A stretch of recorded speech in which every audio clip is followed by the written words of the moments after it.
안녕하세요. 오늘은 11월 29일이고요. 지금 시간은 11시 10분입니다. 뉴욕 증시는 강세 신호탄으로 SOXL은 상승 중에 있어요.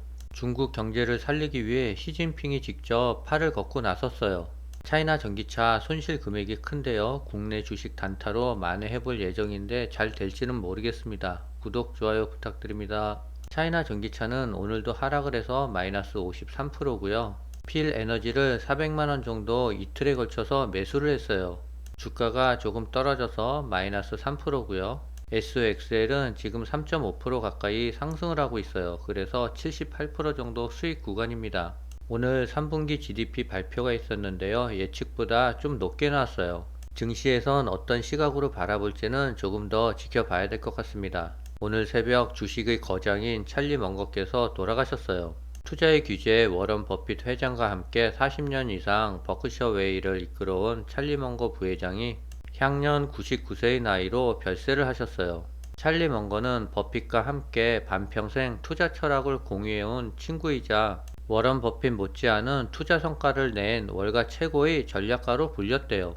버핏 회장도 영혼의 단짝인 먼거 부회장을 보내며 찰리 먼거의 영감과 지혜에 참여가 아니었다면 버크셔 웨이는 지금의 위치에 오를 수 없을 것이라며 감사함을 나타냈대요. 찰리 먼거 부회장은 늘 성실성과 겸손함을 갖추려고 노력했고, 월스트리트 저널에 따르면 그는 투자 종목을 처음엔 일부러 가대평가한 뒤 다시 과소평가하면서 중간가치를 찾으려고 했대요. 먼거 부회장은 오랜 시간 공들여 세운 생각을 파기할 때 가장 큰 기쁨을 느끼며 실수를 인정해야 더 나은 성과를 낼 수 있다라고 했대요.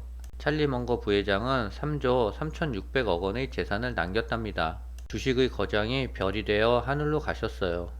내년에 S&P 500이 5,100을 기록하며 역대 최고치를 쓸 것이라는 전망이 나왔어요. AI 등 특정 테마가 증시를 이끌었던 지난 해와는 달리 탄탄한 기업들의 실적 호조가 증시를 끌어올리는 전형적인 장세가 펼쳐질 것이라고 예측했어요. BMO 캐피탈 마켓은 내년 전통적인 좋은 주식들에 분산 투자할 것을 추천했습니다.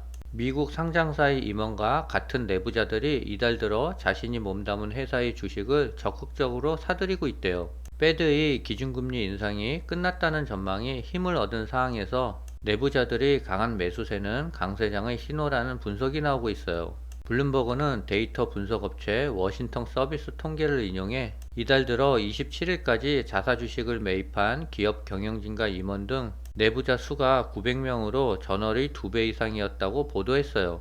이달 내부자들이 매수자 대비 매도자 비율은 0.54배로 지난 5월 이후 최대를 기록했대요. 이달 골드만삭스와 뱅크 오브 아메리카 등 증권사들의 기업 고객도 주식 매입 및 재투자를 크게 늘렸다라고 블룸버그는 전했어요.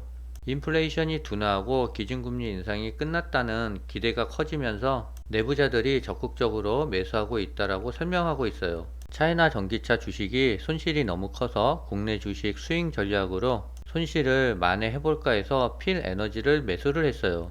이틀에 걸쳐서 400만원 정도 매수를 했는데요. 마이너스 3%예요. 거래량이 터지고 장대 양봉이 있는 거로 봐서는 세력이 들어온 것 같습니다. 언제 오를지는 모르겠지만 한번 기대를 해 보려고요. 이 주식을 절대 추천하는 것은 아니니까 오해는 하지 말았으면 좋겠어요. 또 하락해서 물릴 수도 있을 것 같은데요. 그래도 조심스럽게 상승을 기대해 보려고요. 차이나 전기차가 계속 하락하고 있는데요. 아직 하락의 끝이 보이지 않고 있어요. 지금 시점에서는 팔 수도 없고 추가 매수도 할 수 없어서 그냥 방치하는 게 나을 것 같아요. 제가 할 수 있는 건 중국의 희망적인 소식을 들으면서 버티는 수밖에 없을 것 같습니다. 역시 주식은 미국이 제일 안전한가 봐요. 중국 자동차 기업들이 북미 시장 공략을 위해 멕시코 시장을 장악해 가고 있대요. 멕시코로 수출되는 중국산 자동차는 아직은 내연기관 차량이 주류를 이루지만 전기 자동차 비중이 점점 커지는 추세래요. 블룸버그에 따르면 지난 2016년까지 멕시코에서는 중국산 자동차를 찾아보기가 힘들었대요.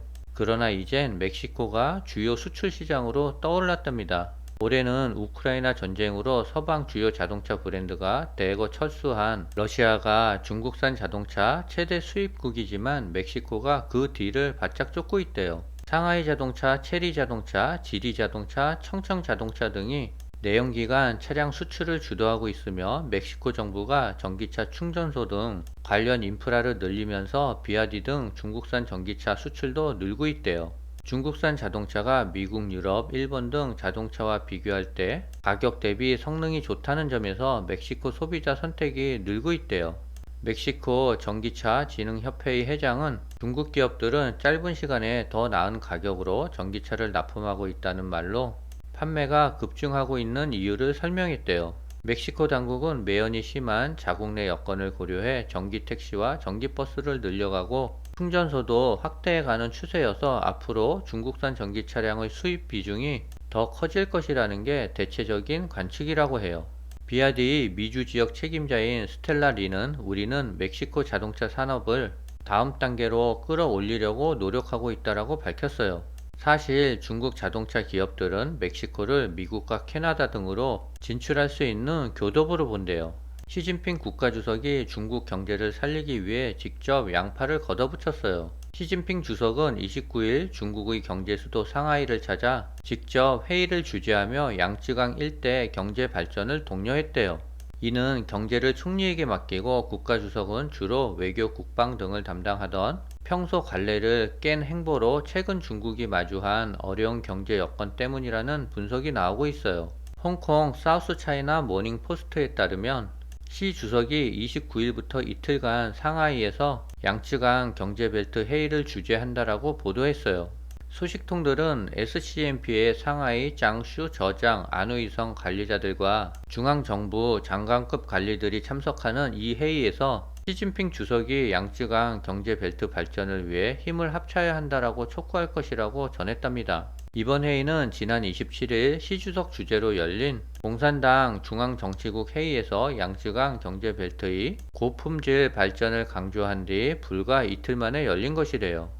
위드 코로나 전환에도 불구하고 중국 경제의 회복이 더디게 진행되고 있는 가운데 중국 당국이 이번에는 민간 부분을 대상으로 대출을 크게 늘리는 내용의 지원책을 내놨대요. 28일 중국 관영 매체에 따르면 중국 인민은행과 복수 국영은행, 국가금융감독관리국과 기타 금융유관 정부기관은 27일 공동으로 국가 민간 부분에 대한 금융지원 강화를 위해 25가지 조치를 발표했대요. 25가지 조치는 민간 기업의 최초 대출 및 기타 대출에 대한 한도 확대, 산업 공급망 전반에 대한 금융 서비스 확대, 민간 경제 발전 지원을 위한 신용 한도 확대, 시장 지향 원칙에 비춰 시장성 있는 제품 자금 조달 충족, 유망 프로젝트 및 경쟁력 있는 기술 보유 민간 기업 자금 조달 충족, 금융기관의 일방적 자금 지원 철수 또는 중단 금지 등으로 민간 부분에 유동성을 공급하는 것이 핵심이래요. 이번 조치에 대해 심각한 하방 압력 속에서도 정부가 경제 회복을 촉진하기 위해 기울이고 있는 광범위한 노력의 일환이며 최근 몇 달간 중국 경제 발전을 이끌어온 민간 부분을 부양하기 위한 것이라고 평가했어요. 중국 경제 부진에도 불구하고 일부 중국 관련 ETF에 꾸준히 자금이 유입되고 있대요. 더 이상 떨어질 곳이 없다라는 저점 매수 심리와 연이은 중국 경기 부양책으로 인한 증시 회복 기대감 때문으로 업계에서는 여전히 중국 투자를 비관적으로 보고 있대요. 중국의 ETF 관련 종목에 520억 원이나 들어왔대요. 중국 전기차 배우자 고개숙인 글로벌 기업들이라는 기사가 나왔어요. 중국 자동차 시장이 가솔린 차량 위주로 흘러가던 시절 독일 폭스바겐에게는 중국은 매출의 약 40%를 올리는 최대 시장이었대요.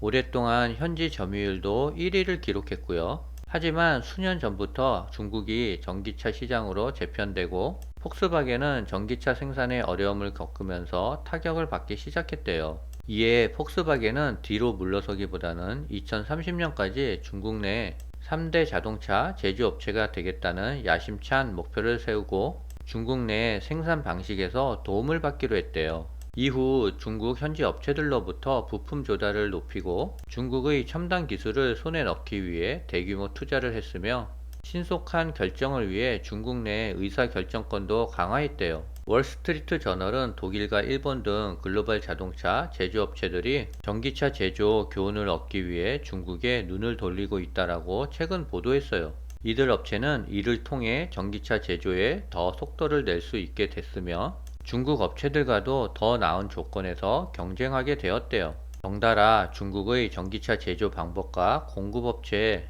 디지털 기술 등은 글로벌 전기차 제조업체에 스며들 수 있는 상황이 됐대요. 이러한 움직임은 정치적으로 민감하고 고용이 많은 자동차 산업이 크게 변화하고 있음을 보여주고 있다며, 이제는 서방 기업들로서는 중국으로부터 배울 필요가 있게 됐다라고 월스트리트 저널은 전했습니다. 지금 시간 11시 57분인데요. SOXL은 7% 이상 급등을 하고 있어요. 저는 30달러 중후반에서 500주 정도를 매도할 생각이에요. 차이나 전기차는 하락했지만 그래도 SOXL이 상승해서 다행인 것 같습니다. 오늘은 여기까지입니다.